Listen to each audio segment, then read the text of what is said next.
BNP ভারপ্রাপ্ত chairman Tarique রহমানকে সুস্থতার সহিত নাগরিককে কবুল করে নিন। রব্বুল আলামিন মুক্তিযুদ্ধের মহান নায়ক শহীদ প্রেসিডেন্ট জিয়া রহমানের কবরকে জান্নাতের বাগান বানিয়ে দাও। রব্বুল আলামিন অভিযুক্ত সিটি কর্পোরেশনের তুমি সুস্থতার সহিত হায়াত দান করো। আমাদের সকলকে কোরআন হাদিস অনুসারে জীবনযাপন করার তৌফিক দান করো। মৃত্যুর সময় আমাদের সকলের জবানে জারি করে দিও লা ইলাহা। ঢাকা সিটি কর্পোরেশন একটি সেবামূলক প্রতিষ্ঠান, এটা কোনো লাভজনক প্রতিষ্ঠান নয়, এটা মানুষের কল্যাণে মানুষের সেবা দেওয়ার জন্য এই প্রতিষ্ঠান। কাজেই এই প্রতিষ্ঠানের সঙ্গে অন্যান্য প্রতিষ্ঠানের কিছু ব্যতিক্রম আছে। মশিদুল সাহেব বলছেন যে আমরা মানুষের খেদমত করার জন্য, সেবা দেওয়ার জন্য আমরা অঙ্গীকারবদ্ধ। এখানে আমাদের মেয়র থেকে শুরু করে প্রশাসক থেকে শুরু করে একটা পিয়ন পর্যন্ত আমরা এই সেবার কাজে বিভিন্ন কাজ নিয়োজিত আছি। আজকে সেই ক্ষেত্রে আর আজকে বেশি কথা বলার অবকাশও নাই, সময়ও নাই। আমরা এই মাহে রমজানের দিনে উপলব্ধি করব আমাদের আল্লাহ তাআলা সুযোগ করে দিয়েছেন। আপনারা এমন একটা প্রতিষ্ঠানে কাজ করছেন যেখানে মানুষের কল্যাণে আপনাদের কাজ। আপনারা যদি মানুষের কল্যাণে কাজ করার নিয়ত করে এখানে কর্মকাণ্ডে জড়িত হন, সকালবেলা আসেন, সারাদিন আপনার এই কর্মকাণ্ড আল্লাহ রাব্বুল আলামিনের কাছে ইবাদত হিসাবে গণ্য হবে।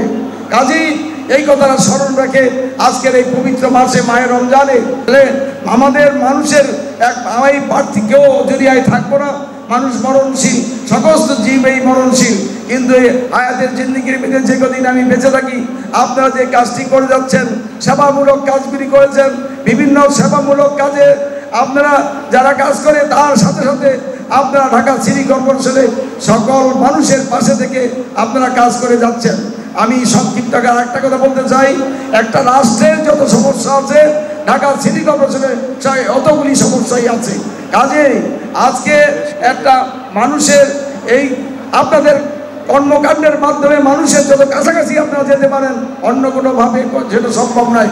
কাজেই সেই কথা স্মরণ করে আজকে রমজান মাসে, এই পবিত্র মাসে এবং এই রমজান মাসের শেষ মুহূর্তে এসে আমরা এই কথাই মনে করব, আমরা সবাই প্রতিজ্ঞাবদ্ধ হব, মহান রাব্বুল আলামিনের কাছে সাহায্য যাব, যাতে করে আমরা মানুষের সঠিক সেবা দিতে পারি এবং মানুষের সেবা দিয়ে আমাদের নিয়ে আমরা কল্যাণ কামনা করতে পারি।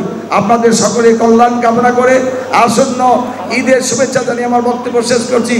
এই মাহে রমজান যে আমাদেরকে সংযম শিক্ষা দেয়, আমাদেরকে ইসলামের পথে নিয়ে আসে, সেই কাজটি এই মিলন মেলার মাধ্যমে আপনারা আমাদেরকে করার সুযোগ করে দিয়েছেন।